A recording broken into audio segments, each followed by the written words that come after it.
estamos falando dos nossos exercícios comunitários. E parte desse exercício comunitário é esse trabalho que a gente tem, né, com um saudoso pastor amigo chamado Ari Veloso, lá na década de 70. Ele trouxe uma frase que ela virou aí depois parte de muitas igrejas, né? Que é: uma igreja só é forte à medida que as famílias da igreja forem fortes. Então o trabalho começa desde os pequenos, né? De fazê-los amar a Deus, amar a igreja, até o nível maior, né? Que são a nossa melhor idade e toda a igreja junto, caminhando, aprendendo mais do Senhor. Eu creio firmemente nisso, né?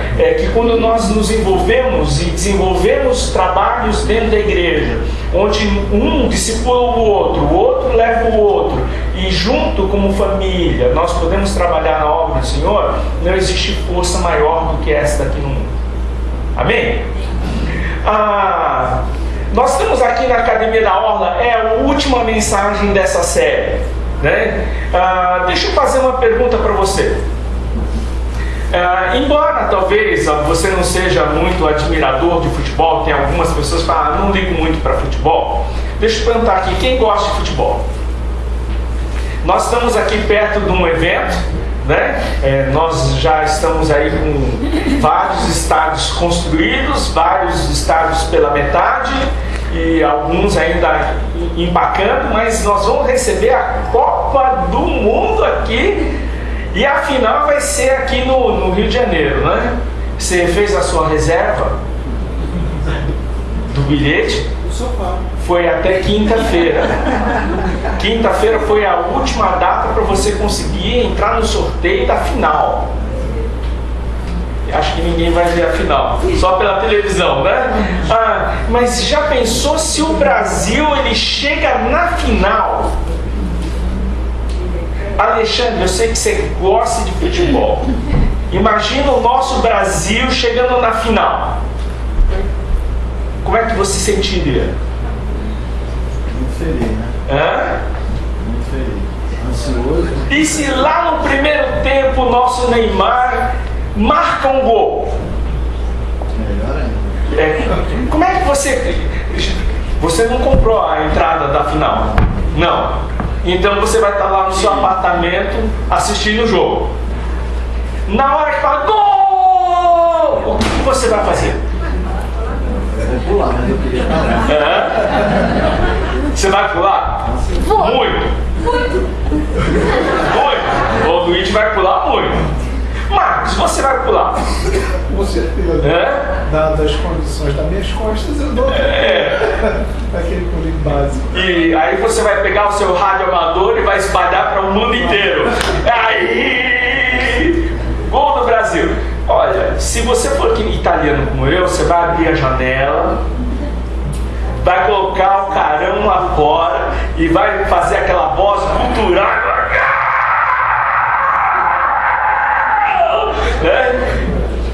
Puxa, mas é tão gostoso a gente vibrar com isso, não é? Olha, eu lembro assim, né, que embora essas últimas vezes a gente não tenha chegado perto ali, né, mas tinha uma pessoa do Canadá lá em casa e vendo o jogo, e de repente o Brasil marca o gol, a gente vai pra janela, grita, vibra, e o pessoal toca corneta e faz reco-reco, e aquela bagunça. A pessoa fala: nossa, vocês levam um jogo de futebol muito a sério, né?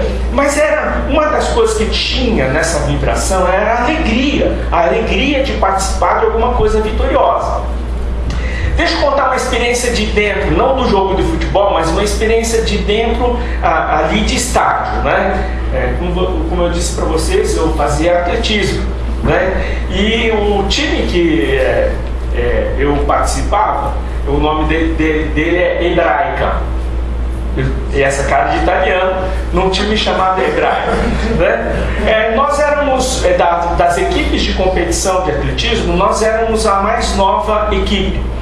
ninguém sabia do potencial da nossa equipe, era a primeira vez que nós íamos sair em competição com a camisa da Hebraica, é a primeira vez que a Hebraica montou um time de atletismo, então era alguma coisa inédita, né?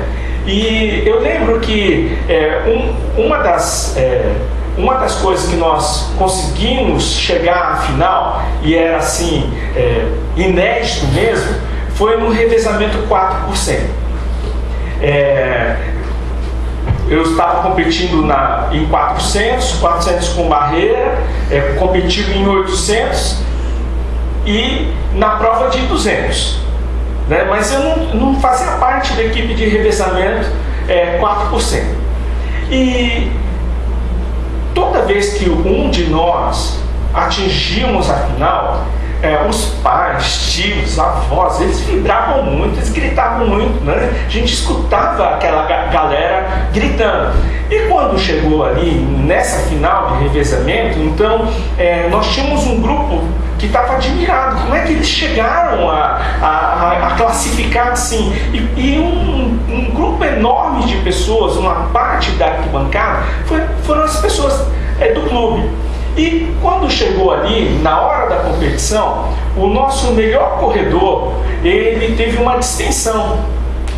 Ele foi fazer 110 com barreira e numa passada ele estendeu o músculo da coxa e ele não pôde correr. Aí o técnico chegou e falou assim: Eduardo, você vai ter que entrar. Eu falei: caramba, mas eu não treinei em entrega de bastão. E se caiu o bastão? Né, como aconteceu aí com as nossas corredoras ali, falou, pium, e o bastão escapou da mão dela, né? Falei: e agora? Eu não treinei essa passagem de bastão, né? Ele falou assim: não tem problema, você tem a média igual à do pessoal ou melhor que do pessoal, então vamos fazer o seguinte, a estratégia vai ser o seguinte: como você tem a média igual, nós vamos fazer o seguinte, nós vamos deixar você largar como o primeiro na curva, porque você é bom corredor de curva. Você vai passar o bastão, mas tenta passar, porque todos os mais fracos vão largar com você, né? Porque geralmente eles fazem a estratégia de ir mais fraco até ir para o mais forte. E nós começamos do contrário. Eu estou na média deles e tenho a melhor arrancada em curva, então eu fui para a curva. E nós damos ali naquele, né, as suas postas, prepara, pá, na hora que a pessoa dá o tiro, eu dei a melhor largada da minha vida. Quando eu estava na metade da curva, não tinha mais ninguém perto de mim, todo mundo estava atrás. Isso significava que eu estava muito à frente de todo mundo, eu estava na primeira pista. E eu corri aquilo lá falando: caramba, eu estou na frente. Na hora que eu entreguei o bastão para o segundo, que é o nosso mais fraco, o pessoal gritou de alegria.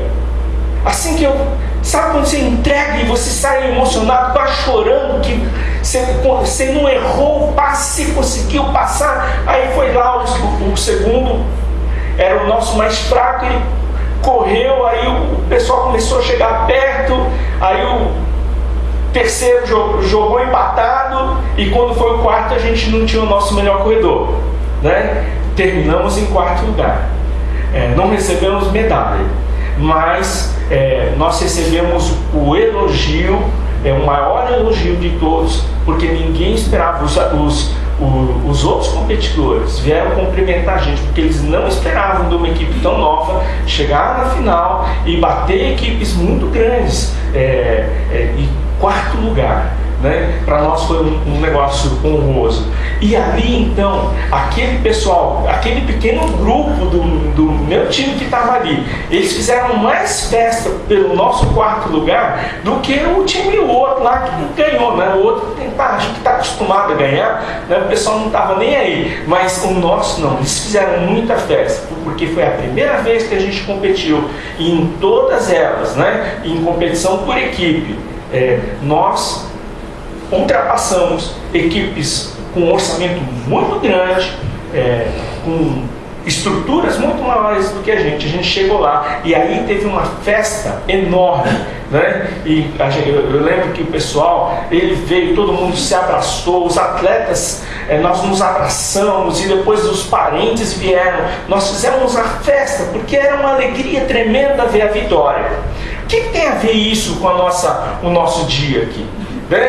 Celebrando a presença do Deus vivo no meio do seu povo. Uma das coisas que nós temos aqui como igreja é a celebração. A coisa mais forte que a comunidade pode ter é a celebração da presença do Deus vivo. Ele é o ganhador, Ele é o vencedor, e nele nós somos mais do que vencedores. Essa celebração é muito importante para a gente conseguir dar os nossos próximos passos. Desculpa.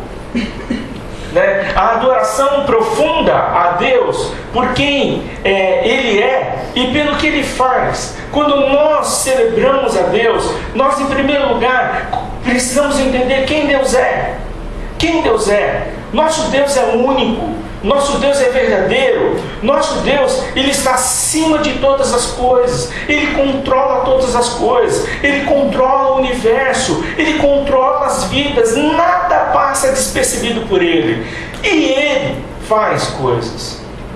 Ele está no nosso meio fazendo coisas. Ele está no nosso meio trabalhando em nossas vidas. Ele está no nosso meio tirando aquelas confusões e sendo o socorro bem presente no momento da tribulação. Então, o nosso alvo é essa celebração de sempre perceber que Deus, Ele é, e Deus, Ele também faz coisas no meio do seu povo. É a alegria da centralidade de Deus no meio da comunidade. Essa comunidade, a característica dela não são pessoas legais, mas é o Deus legal que faz as pessoas serem legais. É o Deus que está no nosso meio, que faz a diferença para todos nós.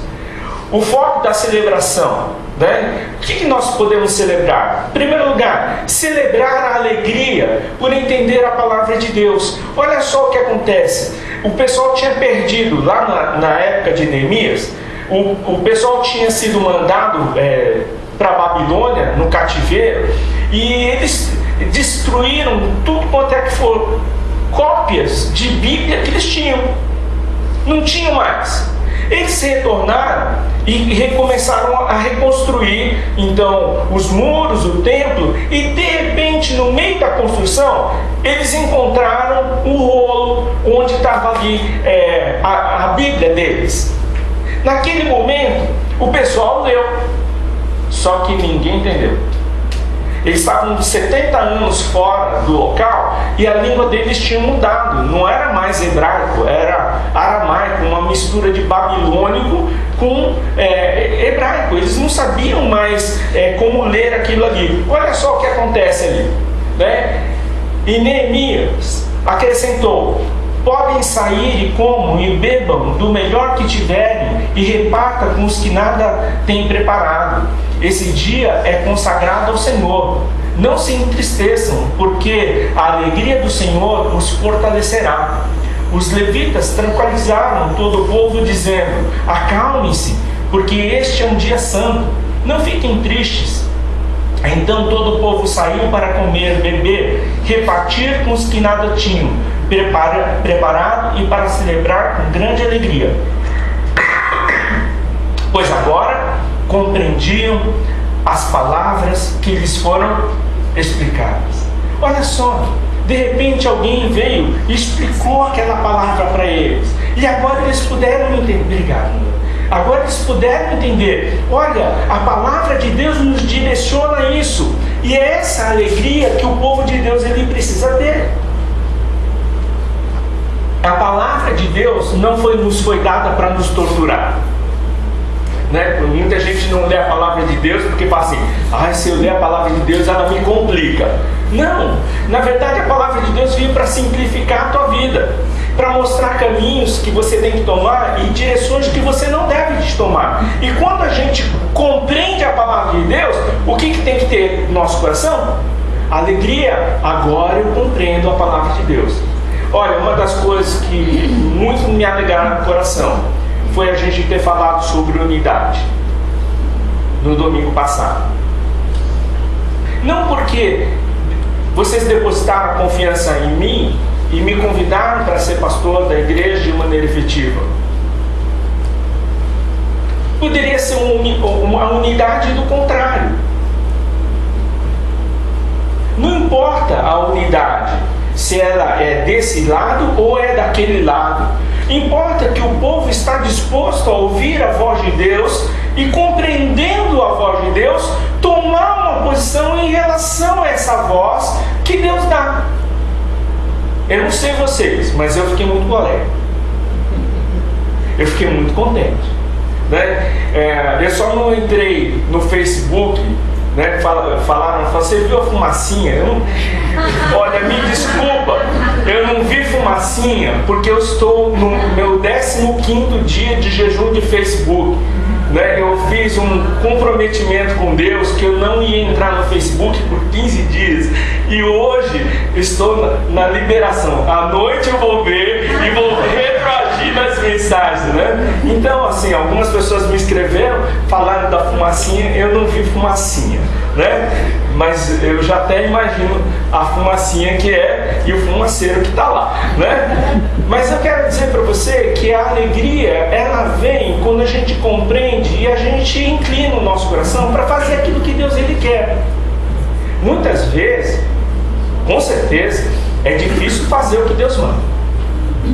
Por exemplo, quando a gente entende que Deus manda a gente pregar o evangelho a toda criatura, muitas vezes a gente pensa assim, falar com o meu chefe, mas ele lá, falar com a Dilma, presidente, aí é muito pro meu caminhão. Mas eu quero dizer para você, desculpa, a maior alegria que a gente tem é poder ouvir a voz de Deus e falar quando tem que falar. Porque até reis se curvaram diante da palavra de Deus. E então o presidente nosso é menos do que rei. Então tá bom, é mais fácil. Ok, vamos continuar. Nós precisamos celebrar também, celebrar a Deus pela vitória de um irmão. Quando o irmão ele consegue ter uma vitória. Quando o irmão que está lá preso nas drogas está liberto. Quando um irmão que estava lá preso num problema financeiro, o cartão de crédito ficou estourado e tal, de repente ele conseguiu recuperar as coisas, ele entendeu os princípios da palavra de Deus, nós temos que celebrar. Quando de repente o irmão chega e fala assim, cara, minha vida estava travada, não conseguia meditar, agora, estou meditando. Nós precisamos celebrar, Por isso que assim, um dia a gente vai ter um pouco mais de tempo, de espaço, para a gente poder compartilhar o que Deus tem feito. Eu fico sabendo porque algumas pessoas me escrevem, algumas pessoas me ligam, algumas coisas que estão acontecendo. Mas o povo todo não está sabendo do que está acontecendo na sua vida. E nós precisamos celebrar. Nós temos muitos pedidos de oração que a gente faz na nossa devolutiva ali no final, mas muitas vezes eu não tenho a resposta. Eu tenho pedido, o ministério ora pelo pedido, mas se vê a resposta a gente não fica sabendo. E nós, como povo de Deus, precisamos celebrar essas vitórias. Olha só, uma passagem rapidinha aqui, de Lucas, capítulo 15, versículo 31 a 32. A famosa passagem do filho pródigo, que todo mundo já conhece, traz para frente, mas olha só, o pai falando, disse o pai, meu filho, você está sempre comigo e tudo que tem é seu. O pai falando para o outro filho. Mas nós tínhamos que celebrar a volta desse seu irmão e alegrar-nos, porque ele estava morto e voltou à vida, estava perdido e foi achado. É isso que é celebrar a vitória. É alguém que perdeu o rumo e ele encontrou o rumo. Nós precisamos celebrar. Nós precisamos celebrar. Se nós começarmos a pensar nas nossas pequenas vitórias, que foi durante a semana, eu quero perguntar aqui, você teria alguma coisa para agradecer a Deus hoje? Teria? O que nós precisamos é um pouco mais de espaço para cada um poder contar o que Deus tem feito. Porque Deus tem feito muito. Muitas vezes a gente não celebra porque a gente não fica ouvindo do outro. o que Deus tem feito. Celebrar a Deus porque somos o seu povo. Celebrar a Deus porque nós somos o seu povo. Você é grato a Deus porque você foi chamado povo de Deus? Antes você era criatura de Deus, mas agora você é povo de Deus. Povo de propriedade exclusiva de Deus. Eu não sei o que você pensa sobre isso. Cláudio, quando eu falo assim, povo de propriedade exclusiva de Deus, como é que você sente? Quando a gente se refere a isso, eu sinto que eu sou... minha identidade faz parte dessa história bíblica, de tudo que eu sou continuidade do que Deus começou lá atrás e participo disso. Cara, que fantástico! Né? Você está incluso dentro de uma história. E é uma história de vida. Quando a gente fala que nós precisamos celebrar, porque agora nós somos povo, nós temos que lembrar do nosso passado. Onde a gente estava? Quem a gente é? De que poço profundo Deus nos tirou? Eu já compartilhei aqui com vocês. Deus me tirou de uma tentativa de suicídio. Foi ali no fundo do poço que Deus cavou mais fundo ainda. Porque quando eu estava no fundo do poço, Deus ainda teve que ir mais um pouco para baixo para me pegar lá de baixo e me tirar. Alegria, né? Alegria de poder ver que antes eu estava perdido, agora eu fui achado. Eu fui achado. Deus me achou. E Deus está trabalhando para que a minha vida seja semelhante ao seu Filho. Olha só o Salmo 100, de 1 a 3. Ele diz assim: para ação de graças, aclame ao Senhor todos os habitantes da terra, prestem culto ao Senhor com alegria, entrem na sua presença com cânticos alegres. Com cânticos? Com cânticos? Cânticos alegres. Reconheçam que o Senhor é o nosso Deus. Ele nos fez e somos dele. Somos o seu povo e rebanho do seu. Se o Senhor é o meu pastor, você tem certeza? Então vamos declarar isso aqui com mais convicção. O Senhor é meu pastor, nada me faltará. Nada me faltará. Por isso eu estou alegre. Eu preciso de força, eu estou meio cambaleando, nada vai me faltar. Eu preciso de sabedoria, não vai me faltar. Eu preciso de vigor para conseguir vencer tentações, nada me faltará. Eu posso ir até no meio da guerra, nada me faltará, porque eu tenho vitória. E essa vitória é dada porque o Senhor, Ele diz que Ele é o meu pastor. E eu faço parte desse rebanho, que eu posso ser conduzido por Ele, que eu posso deixar a minha vida entregue para Ele. Quarto, celebrar o amor e a fidelidade de Deus. Uma das coisas que eu sempre falo, né, que a coisa mais importante que a gente tem é dentro do nosso coração ter a convicção que nós somos amados por Deus. Nada nos motiva mais do que entender o amor de Deus e a fidelidade de Deus para cada um de nós. Nada motiva mais o meu coração. Na hora que eu olho assim e falo assim: Senhor, o mundo está desabando, as coisas parecem que não estão indo para frente. Eu fecho os meus olhos e eu escuto: você é filho amado, vamos para frente. Você é filho amado, vamos para frente. Minha fidelidade dura para sempre. Você me encontrou, eu te encontrei. Não abro mão de você. Você é meu filho amado. Como gostoso escutar isso, não é? Você poder deitar e descansar e falar assim: Deus, hoje a briga foi difícil, mas eu vou dormir em paz, porque eu sou filho amado, né? Olha só o que a palavra diz, Opa, eu pulei uma passagem aqui. Não, está no Salmo 100. tá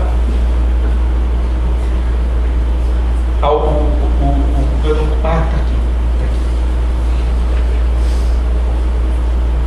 Entrem por suas portas com ações de graças e em seus átrios com louvor. Dêem graças e bendiga o seu nome, pois o Senhor é bom e o seu amor leal é eterno, e a sua fidelidade permanece por todas as gerações, né? A fidelidade dele, né? Qual o resultado que a gente espera? Um coração alegre e cheio de júbilo. Que exercício a gente pode fazer, né? Primeiro, né, nessa semana, pergunte em seu pequeno grupo sobre os motivos que cada um tem para celebrar a Deus, né? Faça desse pequeno grupo dessa semana não uma reunião de pedir muitas coisas. Comece mostrando cada um o que Deus tem feito durante a semana, durante esse mês. Atualizem-se para ver o quanto Deus já fez. Tem uma música muito antiga, né? Que só o André conhece, porque ele é da minha época, né?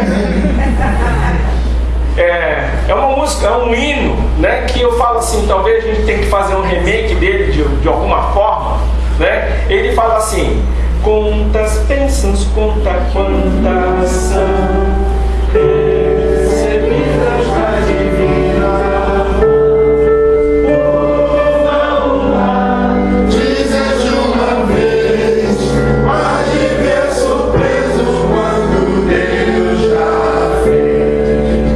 Depois das procelosas aí eu já não entendo mais. Se você parar para contar quantas coisas Deus já fez por você, quantas Ele está fazendo por você, né? Quando o Léo me ligou e falou assim: Eduardo, tudo certo, né? E meu coração exultou, mas já veio, como eu sou guidão, né? Já vim para Deus. Deus, tá bom, eu estou vindo para cá. E agora, como é que eu vou fazer? Não tem garagem no meu carro. Minha preocupação, a garagem com o carro. Aí Deus chega e fala assim: filho, vai curtir, vai pra cama, né? Aí eu fiquei doente, eu fui pra cama, falando: mas Deus, eu tô emagrecendo, eu queria correr, mas tá chovendo, vai pra cama, você precisa descansar. Falei: tá, mas e meu carro vai ficar lá fora? Aí ele fala assim: filho, descansa, não é problema teu, é problema meu. Aí eu fui dormir, acordei, o telefone ligando. Aí o seu José falou assim: o senhor pode descer aqui embaixo? Eu falei: cara, a minha pia já está vazando lá no vizinho, vão arrebentar o chão, acho que deve estar uma inundação lá, né? Eu desço e falo assim: Eduardo, o rapaz que tinha a vaga desistiu da vaga dele porque não conseguiu comprar o carro. Então o senhor tem a vaga, o senhor pode trazer seu carro. E eu falando: Senhor, como eu sou picareta. Eu estou querendo me preocupar com uma coisa que o senhor já tem feito. O senhor sabia, agora eu posso trazer meu carro. Antes eu não podia trazer meu carro, agora eu posso trazer. Você vê, coisa boba. Eu quero dizer para você: Deus cuida das coisas pequenas da sua vida. Ele fala que até o fio de cabelo Ele cuida. Nenhum cai sem a permissão dele. Você está precisando de multiplicar um pouco mais o seu dinheiro, porque o supermercado aqui está muito caro? Eu quero dizer para você: Deus multiplica. Você está precisando de sabedoria para lidar com os teus filhos, está numa fase difícil? Deus cuida. Ele está com você. Então celebra isso no seu pequeno grupo, né? Medite nas palavras de 1 Crônicas 16, 23 a 36. É um outro exercício que você pode fazer. Decore o Salmo 4, de 6 a 8.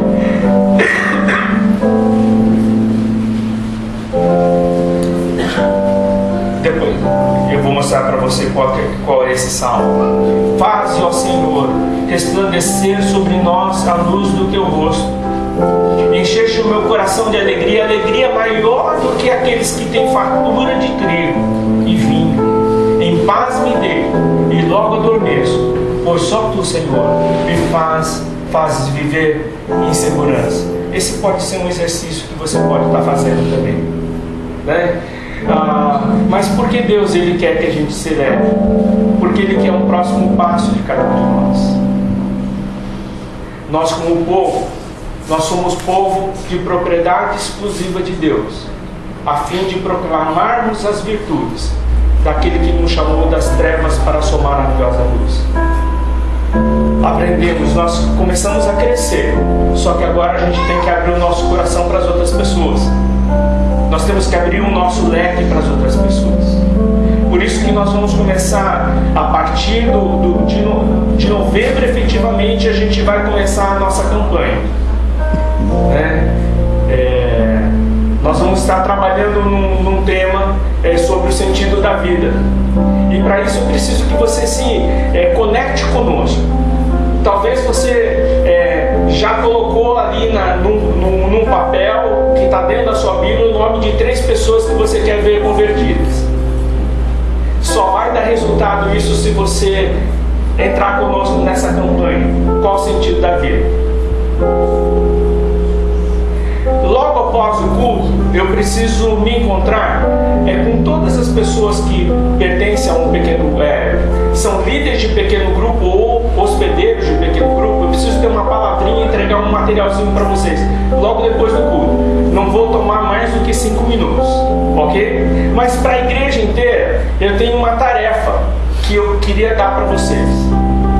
Nesse mês agora de outubro, eu gostaria que todos estivessem lendo o Evangelho de Marcos. Toda a nossa campanha vai ser baseada em cima do Evangelho de Marcos, onde nós vamos apresentar para os nossos amigos qual o sentido da vida através do Evangelho segundo Marcos. Tá bom? Tá alegre? Sim. Tá alegre? Então fique em pé. Abraça a pessoa que está do seu lado. Fala para ela: a alegria do Senhor é a nossa força. Celebramos a Deus porque Ele é bom e a sua misericórdia dura para sempre.